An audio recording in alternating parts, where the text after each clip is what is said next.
My parents gambled away their savings and secretly put my house up as collateral. When the bank called, they demanded I sell my assets to cover their debt. "Give us the keys to your beach house," my dad ordered. Their faces turned ashen when I showed them the ownership papers proving. The call came on a Tuesday afternoon while I was reviewing quarterly reports. A stern voice asked if I was Wren Richards. When I confirmed, she identified herself as Sandra from Coastal Trust Bank, an institution I'd never done business with. "Miss Richards, I'm calling about the delinquent payments on your beach house loan. We've sent several notices but haven't received any response." I nearly dropped my coffee. There must be some mistake. I don't have any loans with Coastal Trust. The loan was taken out 3 months ago, secured against your property at 1842 Ocean Drive. According to our records, you're behind by $12,000. My stomach turned to ice. The beach house, my sanctuary, my reward to myself after years of climbing the corporate ladder, was paid for in full. I bought it outright last year. "That's impossible," I said, my voice steady despite my racing heart. "I own that house free and clear." Papers rustled on Sandra's end. "I have the documentation right here, Miss Richards. Your signatures are on all the forms. The loan is for $450,000 with your parents listed as co-borrowers." "My parents?"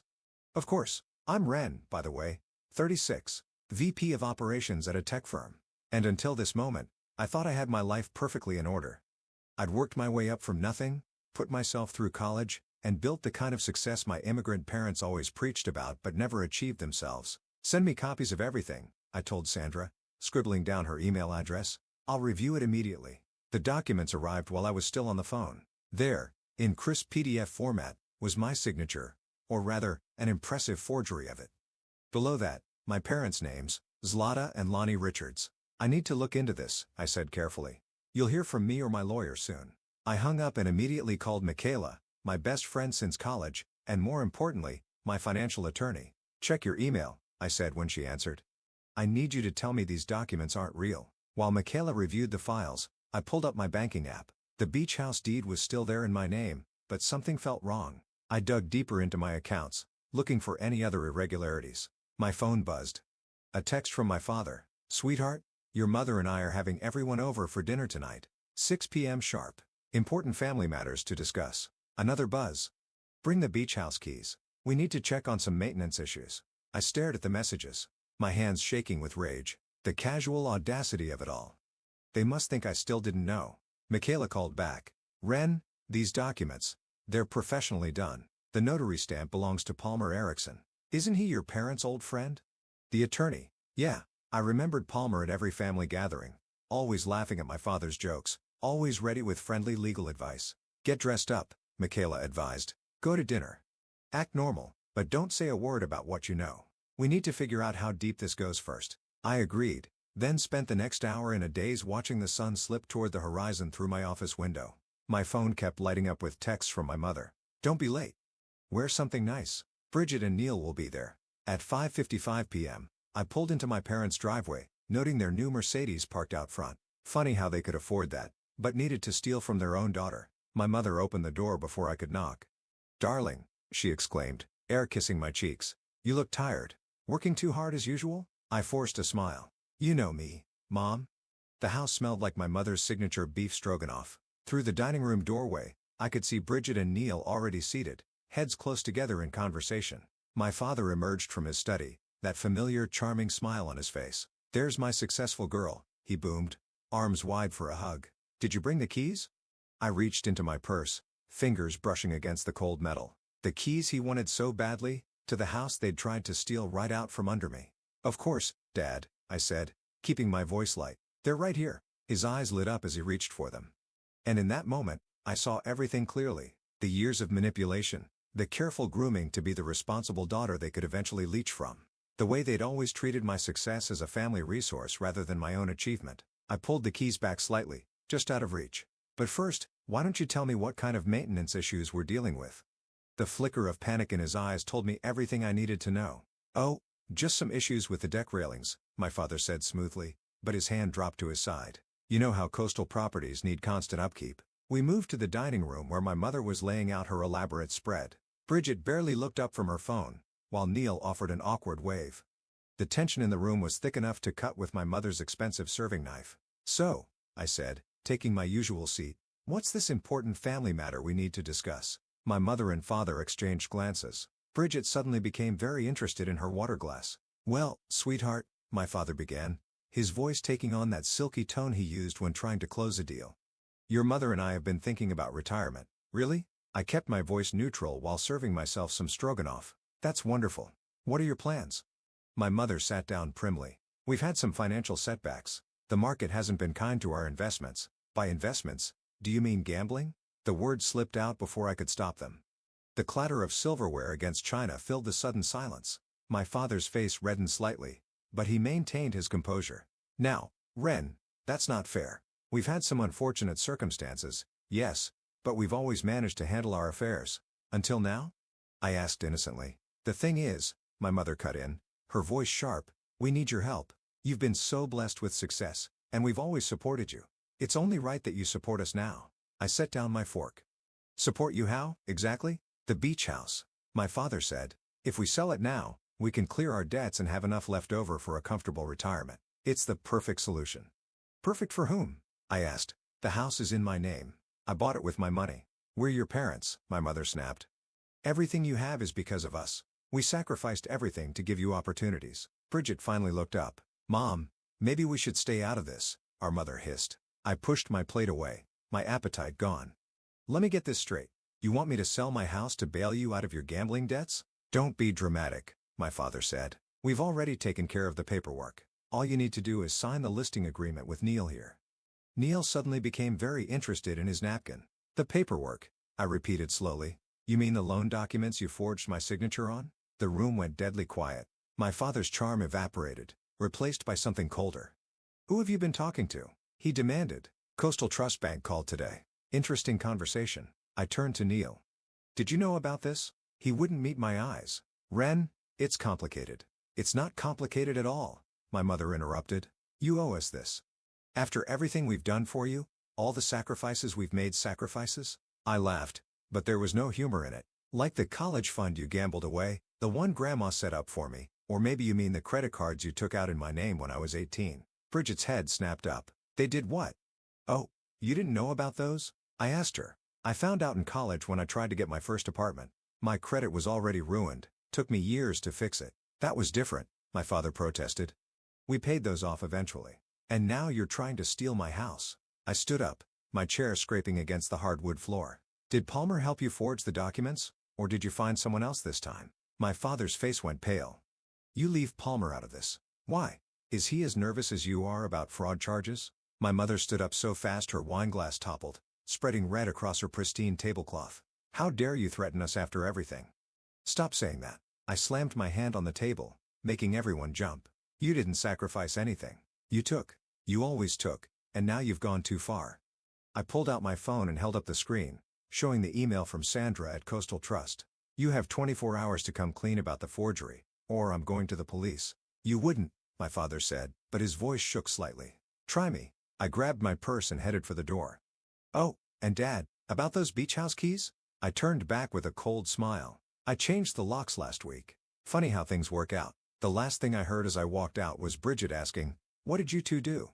I got into my car, hands shaking as I turned the key. My phone was already buzzing with messages, but I ignored them. Instead, I called Michaela. "How did it go?" she asked. "Time to move to phase 2, I said. "How fast can you get those fraud papers ready?" "I'll have them on your desk first thing tomorrow." I pulled out of the driveway, watching my parents' house shrink in the rearview mirror. The game they'd been playing for years was finally over. They just didn't know it yet. Michaela's office always reminded me of a war room. Today, spread across her desk were bank statements, loan documents, and property records. The paper trail of my parents' betrayal. "Look at this," she said, pointing to a highlighted section. "The trust your grandmother set up specifically prohibited using any properties as collateral without the trustee's approval." That's me. These loan documents shouldn't even exist. I leaned closer. "So how did they get around that?" "They didn't." Palmer backdated documents showing the trust was dissolved last year. She shuffled through papers. "But I have the original trust documents right here, still active." My phone buzzed. Another message from my father. I ignored it. "There's more," Michaela continued. "I had my assistant dig deeper into your accounts. Look at these transactions." She pulled up a spreadsheet on her monitor. Small withdrawals, ranging from $500 to $2,000, scattered across different accounts over the past 5 years. "They've been skimming," I said, feeling sick. All this time a knock at the door interrupted us. Bridget stood there, looking uncomfortable. "Can I come in?" she asked. I nodded, and she slipped inside, clutching her designer purse like a shield. "I need to tell you something," she said, "about Mom and Dad." "Let me guess. You knew about the loan?" She flinched. "Not exactly. I knew they were planning something with the beach house. I told them they were going too far," but she trailed off. "But what?" "Mom said you owed them. That you'd gotten everything while I got nothing." Bridget's voice cracked. I was jealous. "Okay? You with your perfect career and your beach house and everything just working out for you." "Working out?" I laughed bitterly. "Do you remember when I couldn't get an apartment in college, when I had to work 3 jobs just to afford a room in that sketchy basement? They said that was because you were bad with money. No, it was because they opened credit cards in my name and maxed them out." I pulled out my phone, showing her the old credit reports I'd saved. "See these? All opened when I was 18. All defaulted within a year." Bridget's face went pale. "I didn't know." "There's more," Michaela interjected, sliding forward a bank statement. "Remember those savings bonds Grandma gave you both for college?" "Mine disappeared," Bridget said. "Mom said the bank lost them." "No," I said quietly. "They cashed them. All of them. Yours and mine. Look at the dates." Bridget's hands shook as she read the document. "This was right before my first semester. They said they couldn't afford my tuition, that I had to take out loans. While they were gambling away our college funds," I finished. Tears spilled down Bridget's cheeks. "I've been so awful to you. All this time," I thought. "You thought what they wanted you to think." I handed her a tissue. "They played us against each other. What are you going to do?" "First," Michaela said, "we're filing fraud charges about the forged loan documents, then my phone rang, cutting her off. It was a number I didn't recognize. "Hello? Miss Richards? This is King Benson from the Housing Authority. There seems to be an irregularity with some property documents filed under your name." I put the call on speaker.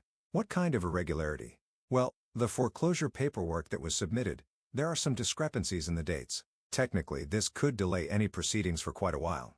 I caught Michaela's eye. She nodded slowly. "How long a delay are we talking about, Mr. Benson?" "Could be months. These things have to be done properly, you understand, especially with the trust involvement." After I hung up, Bridget looked at me questioningly. "What does this mean?" "It means," Michaela said with a slight smile, "that we have time to do this right. Your parents can't touch the house while the foreclosure is delayed. And while they're distracted by that," I added, "we can start looking into their other activities. Palmer's involvement, the gambling debts." "I want to help," Bridget said suddenly. "I know things about their friends, their habits, where they hide stuff." I studied my sister's face, seeing real remorse there. "Are you sure? They're still our parents." "They stole my future," she said firmly, "and they tried to steal yours. I want to make it right." Michaela began gathering the documents into neat piles. "We'll need to move carefully. One wrong step, and they might realize what's coming." "They won't," I said, thinking of my father's smug face at dinner. My mother's cold certainty that I would give in. "They still think they're in control. So what's next?"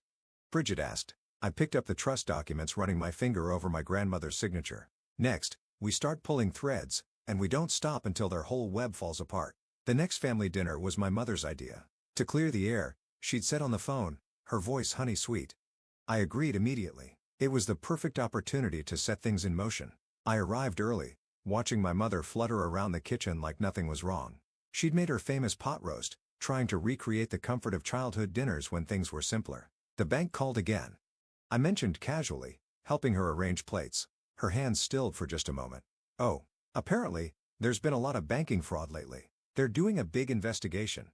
I kept my voice light. "Isn't that interesting?" The serving spoon clattered against the counter. "I'm sure it's nothing to do with us." "Of course not." I smiled, though Palmer seemed quite concerned when I ran into him yesterday. Before she could respond, the doorbell rang. Bridget arrived with Neil, followed shortly by our father. The tension in the room was electric. "How's the beach house?" my father asked, trying to sound casual. "Secure," I replied, meeting his eyes. "Very secure." Dinner started quietly, the only sounds the clinking of silverware and my mother's attempts at small talk. I waited until everyone had wine in hand before speaking. "I had an interesting meeting today," I said, "with the fraud department at Coastal Trust." My father's fork froze halfway to his mouth. "Ren, they're launching a full audit, something about irregular loan applications." I took a sip of wine. "Apparently, they're finding all sorts of fascinating patterns." "That's enough," my mother snapped.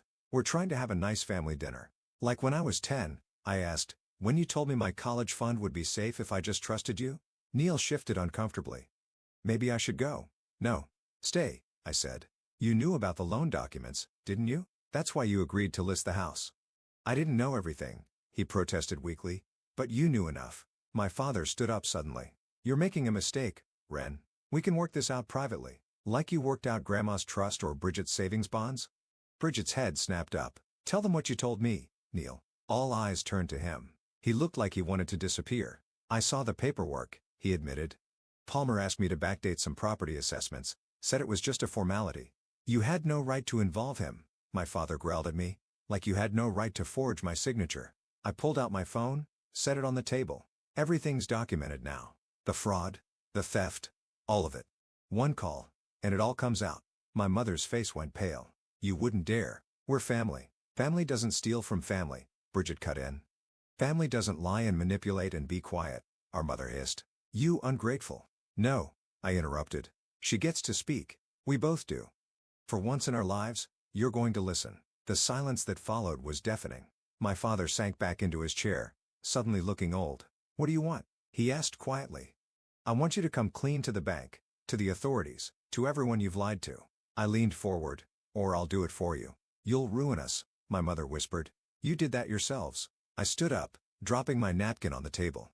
You have until tomorrow to call Palmer, confess to the bank, and start making this right. After that, everything goes public. And if we refuse? My father challenged, but his voice lacked conviction. Then I have a very interesting meeting scheduled with a journalist friend of Michaela's. She's doing a story on financial elder abuse and fraud. Imagine the headlines. I walked to the door, Bridget following close behind. At the threshold, I turned back one last time. Oh, and Mom? The pot roast is dry, just like it always was. Outside, Bridget grabbed my arm. Did you see their faces? Do you think they'll do it? They'll try to find a way out first, I said, getting into my car. But they're running out of options. My phone buzzed. A text from King at the Housing Authority. Documents filed. Foreclosure officially delayed pending investigation. I showed it to Bridget. The net is closing. They just don't know how tight it is yet. What if they run? They won't. I started the engine.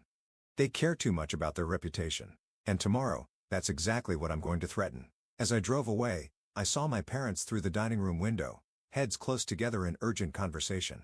They still thought they could talk their way out of this. They were about to learn just how wrong they were. Senior financial abuse, a growing crisis in our community. I read the headline aloud to Michaela as she reviewed the draft article on her laptop. Her journalist friend Sarah had done an excellent job weaving my parents' actions into a broader expose. Names withheld for now. This will destroy them, Michaela said, not looking up. Are you sure? Before I could answer, my phone lit up with a text from Bridget. Mom's credit card just got declined at Nordstrom. She's having a meltdown in the store. It's starting, I said, showing Michaela the message. The account freezes are kicking in. My phone rang. Palmer's number. I put it on speaker. Ren, please, he said without preamble. Your father's been calling me non-stop. They're desperate. Are you ready to hand over that signed confession? A heavy sigh. Meet me at my office in an hour. Bring your lawyer. Palmer's office looked exactly as I remembered. Dark wood, leather chairs, success oozing from every corner. But now he sat behind his desk like a deflated balloon, sliding a manila envelope across to Michaela. It's all there, he said. The dates, the forged documents, everything. I kept records just in case. Smart man, Michaela said, reviewing the papers. They'll lose everything, Palmer muttered. They already lost me, I replied. This is just paperwork catching up. Back in my car, another text from Bridget. Dad tried using his golf club credit line, also frozen. He's freaking out. I smiled grimly and drove to the beach house. The sunset painted the waves orange as I walked along the shore. Phone pressed to my ear. The article runs tomorrow. Sarah confirmed. Want to know the best part? 3 other families came forward with similar stories after I started asking questions. Your parents weren't just stealing from you. Send me the details, I said. And, Sarah, thank you. My phone buzzed again. My mother this time. I let it go to voicemail, then played the message. How dare you freeze our accounts? We are your parents. You have no right to. I deleted the rest. A black SUV pulled up to my house. Bridget stepped out carrying a box. Found these in Mom's closet, she said, setting it down on my deck. More bank statements, credit card applications, even Grandma's old checkbook. We sat watching the waves, the box of evidence between us. Neil confessed everything, Bridget said quietly. How they pressured him to help with the property assessments, how they promised him a cut of the beach house sale, and I dumped him. She smiled slightly. Turns out I don't like cowards. My phone lit up. A text from King. Coastal Trust is launching a full audit. Multiple accounts flagged for suspicious activity. Then another message. This one from an unknown number. Miss Richards, this is Detective Morris with the Financial Crimes Unit. We'd like to schedule an interview regarding some recent fraud allegations. I showed the messages to Bridget. No turning back now. Good. She stood up, brushing sand from her jeans. I'm tired of their lies. That evening, I drove past our parents' house. The Mercedes was gone from the driveway, probably repossessed. Through the windows, I could see them pacing, gesturing frantically as they talked on their phones. My mother spotted my car and rushed outside. Ren, stop this madness right now. I rolled down the window. Check tomorrow's paper, Mom. Business section. You might find it interesting. We'll sue you, she screamed as I drove away. We'll tell everyone what an ungrateful daughter you are. I laughed. Actually laughed, because they still didn't get it.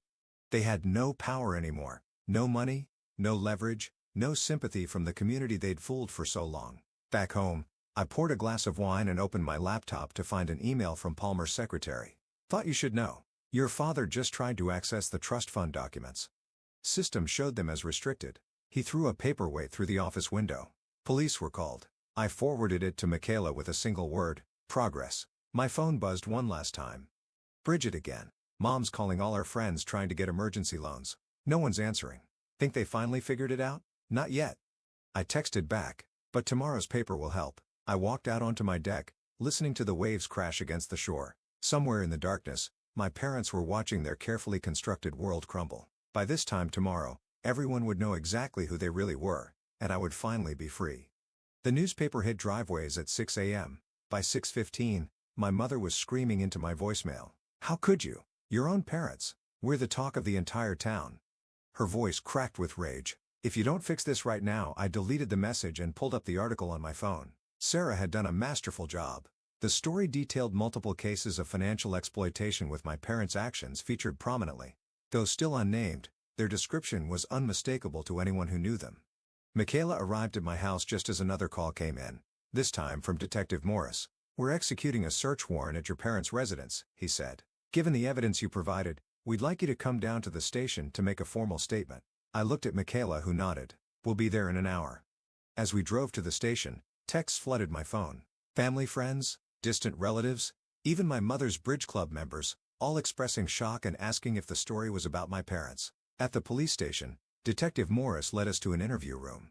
Palmer's already given his statement, he said, sliding a document across the table. Signed a full confession this morning. Smart man. Got ahead of the charges. What about my parents? I asked. Officers are at their house now. But Miss Richards, he paused. You should know they're not taking this well. Just then, his radio crackled. Detective, subjects are attempting to destroy documents. Requesting backup. Excuse me, he said, standing quickly. Please wait here. Michaela squeezed my hand. You okay? Before I could answer, the door burst open. My father stood there, face red with fury, two officers right behind him. You ungrateful little, he started. Sir, step back, one officer ordered, grabbing his arm. She's lying, he shouted as they pulled him away. Everything we did was for her. My mother appeared in the doorway next, eerily calm. We raised you better than this, she said coldly. After everything we sacrificed, you mean after everything you stole? I stood up. The trust fund, the credit cards, the forged documents, we deserve that money, she snapped. Who do you think you are? I'm the daughter you tried to rob. I pulled out a stack of papers. And here's every illegal thing you've done to me since I was 18. Documented, witnessed, and ready for the prosecutor. The color drained from her face. Behind her, Bridget appeared looking shaken. Mom, she said quietly, they found the other forged documents in your jewelry box. Our mother spun around. You helped them search? You betrayed us too? No, Mom, you betrayed us, both of us for years. Detective Morris returned with more officers. Mrs. Richards, we need you to come with us now. This isn't over, she hissed as they led her away. Family doesn't do this to family. Exactly. I called after her. Remember that next time you try to steal from your children. The station buzzed with activity as officers processed my parents. Through the window, I could see reporters gathering outside. The story was breaking wide open. Bridget slumped into a chair beside me. They found everything. The gambling receipts, fake loan applications, even Grandma's old checkbook with practice copies of her signature. Are you okay? I asked. She laughed hollowly. No, but I will be. She pulled out her phone. Look at this. Palmer's been disbarred. It's all over the legal websites already. Michaela returned from talking with the prosecutor. They're charging them with multiple counts of fraud, forgery, and financial exploitation. Given the evidence and Palmer's confession, they're looking at serious time. Good, I said, standing up. Let's go home. Outside, reporters shouted questions, cameras flashing. I ignored them all, walking straight to my car. Through the station windows, I could see my parents being processed. My father's shoulders slumped in defeat. My mother's face, a mask of cold fury. They're saying Dad had gambling debts with some dangerous people, Bridget said as we drove away. That's why they were so desperate for the beach house money. They'll have plenty of time to think about their choices now, I replied. My phone buzzed with a text from King. Foreclosure proceedings officially terminated. Your house is safe. Later that evening, standing on my beach house deck, I watched the sunset over the water. My parents had tried to take this piece from me, this sanctuary I'd built for myself. Instead, they'd lost everything. Their reputation, their freedom, their carefully constructed facade of respectability. Bridget joined me, 2 glasses of wine in hand. To karma, she said, handing me one. To consequences, I replied, clinking my glass against hers. The waves crashed against the shore, washing away another day, and with it, the last remnants of my parents' control over my life. The courthouse steps were crowded with reporters when my parents arrived for their arraignment. Gone were the designer clothes and confident struts. My mother wore a plain black dress. My father, a rumpled suit that hung loose on his frame. They looked smaller somehow. Diminished. Ren. Michaela touched my arm. You don't have to watch this. Yes, I do. Inside, we sat near the back as the charges were read. Fraud, forgery, financial exploitation. The list went on and on. With each count, my mother's spine stiffened. My father just stared at his hands. How do the defendants plead? Not guilty, Your Honor, their court-appointed lawyer said. Of course, they'd never admit fault even now. During the recess, Bridget showed me her phone. Local news websites were blazing with headlines. Prominent couple charged in major fraud scheme. Parents accused of stealing from daughters. Financial predators in our community. There's more, she said quietly. Remember the Andersons? Their daughter came forward. Mom and Dad tried the same thing with them last year. A tap on my shoulder made me turn.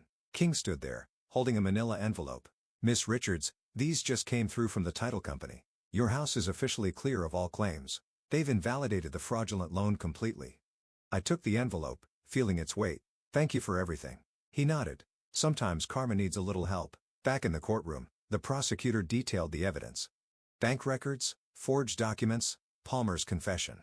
With each new revelation, whispers rippled through the spectators. These weren't just crimes against family. They were calculated acts of betrayal spanning years. During a break, my mother's best friend Martha approached me, wringing her hands. I had no idea, she said. All those charity committees she chaired, all those community events, it was all fake, wasn't it? Just like the designer bags she sold you, I replied. The ones she got from that special connection in New York? Martha's face fell. Those were counterfeit too? Everything about them was counterfeit. The afternoon brought the bond hearing. My parents' lawyer argued for release, citing community ties. The prosecutor countered with evidence of hidden assets and flight risk. Your Honor, she said, we've discovered attempts to transfer funds offshore as recently as yesterday. The judge's gavel came down hard. Bond denied. The defendants will be remanded to custody pending trial. As officers approached with handcuffs, my mother finally broke. Ren, she called out, please don't let them do this. I stood up slowly, feeling every eye in the courtroom on me. You did this, I said clearly. Every choice, every lie, every theft, that was all you. We're your parents. No. My voice was steady. You're criminals who happen to have children. They led my parents away. My father shuffling, my mother still calling my name. The heavy doors closed behind them with a final thud. Outside, Bridget and I pushed through the media crowd to my car. A reporter thrust a microphone at me. Miss Richards, how does it feel to send your own parents to jail?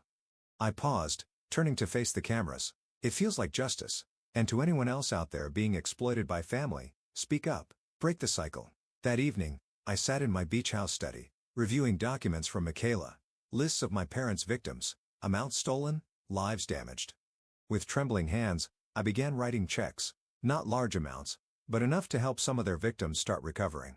You don't owe them anything, Bridget said, watching me. I know, but I can help make it right. My phone buzzed. A text from Detective Morris. Thought you should know. Your mother's bridge club visited the station today. Turns out she was running a pyramid scheme through their investment group. More charges coming. I showed Bridget the message. She laughed, but it was hollow. Will it ever end? she asked. Soon, I said. They've lost everything now. Money, freedom, reputation. Even their friends know the truth. Through the window, I could see my parents' country club in the distance. The place they'd once held court, throwing lavish parties with stolen money. Now they were headline news for all the wrong reasons. Bridget poured us both some wine. To karma? No, I said, raising my glass. To truth. It always comes out eventually. As the sun set over the water, I thought about my parents in their cells, finally facing consequences after a lifetime of manipulation. They'd tried to steal my house, my money, my future. Instead, they'd lost everything that mattered to them, including their daughters. Sometimes justice arrives in unexpected ways. Sometimes it takes losing everything to understand what you had. And sometimes the best revenge is simply letting the truth speak for itself. The verdict came down on a clear autumn morning. I sat in the courtroom, Bridget's hand gripping mine as the judge addressed my parents. The evidence presented in this case reveals a disturbing pattern of exploitation and betrayal, she began. Not only of your own children, but of numerous members of this community who trusted you. My mother stood rigid, her prison jumpsuit a far cry from her usual designer wear. My father seemed to have aged decades since their arrest, his shoulders permanently slumped. In light of the overwhelming evidence and the severity of your crimes, this court sentences you to 8 years in state prison, followed by 5 years of supervised release. You are also ordered to pay restitution to all victims. The gavel struck. It was done. Outside the courthouse, Michaela handed me a thick envelope, the last of the restitution paperwork. Every victim has been contacted. Every stolen dollar accounted for. Including Grandma's trust? Bridget asked. Especially that. Michaela smiled. The trustees voted to redistribute it equally between you two, as she originally intended. My phone buzzed. A message from King. Palmer just finished his community service presentation at the senior center, warning elderly residents about financial fraud. Ironic, isn't it? A reporter approached, microphone extended. Miss Richards, any comment on the sentencing? Just this, I said facing the camera. Trust should be earned, not assumed. Even from family, especially from family. Back at the beach house, Bridget and I walked along the shore. The waves crashed against the rocks where our parents once planned to build their retirement dream home with my money, of course. Did you see Mom's face? Bridget asked, when they read the victim impact statements. First time she's ever had to listen to the truth about herself. Martha's statement was brutal. All those fake investment opportunities, the counterfeit luxury goods. The truth usually is brutal. I picked up a shell, examining its broken edges. But necessary. My phone rang. Detective Morris updating me on the ongoing investigations. More victims had come forward, more charges being filed. The web of deception kept unraveling. They'll never stop, will they? Bridget said after I hung up. Even in prison, they'll probably try to run some kind of scheme, but they can't hurt us anymore. I pulled out a small box from my pocket. Speaking of which, inside were 2 sets of keys, the originals my father had demanded so long ago. What are you going to do with them? I walked to the edge of the water, something I should have done years ago. The keys arced through the air, glinting in the sunlight before disappearing beneath the waves. Symbolic maybe, but it felt right. Back on the deck, Michaela waited with papers spread across the table. The trust is officially reformed. Your grandmother would be proud. Of sending our parents to prison? Of you both standing up for yourselves? Of breaking the cycle? My phone buzzed one last time. An email from Sarah. Stories going national. Producer wants to do a documentary about financial abuse in families. Interested in sharing your experience? I showed it to Bridget. She nodded slowly. If it helps other people recognize the signs, she said, maybe some good can come from all this. The sun was setting now, painting the water in shades of gold and crimson. Somewhere in a prison cell, our parents were beginning their new reality. No more manipulation. No more schemes. No more control over our lives. You know what I don't feel? I said suddenly. What? Guilty. They kept telling us we were betraying them. That family doesn't do this to family. But they were wrong. Family doesn't steal from family, Bridget finished. Exactly. I raised my glass to real family. The ones who build you up, not tear you down. As darkness fell, we sat listening to the waves, no longer haunted by the weight of obligation or the chains of manipulation. Our parents had tried to steal my house, my future, my peace. Instead, they'd lost everything that truly mattered. The beach house stood strong against the darkening sky, its lights warm and welcoming. Not just a house anymore, but a symbol of everything they couldn't take. My independence, my strength, my truth. I thought of the keys sinking to the ocean floor, releasing the last hold they had over me. Some doors need to stay closed forever.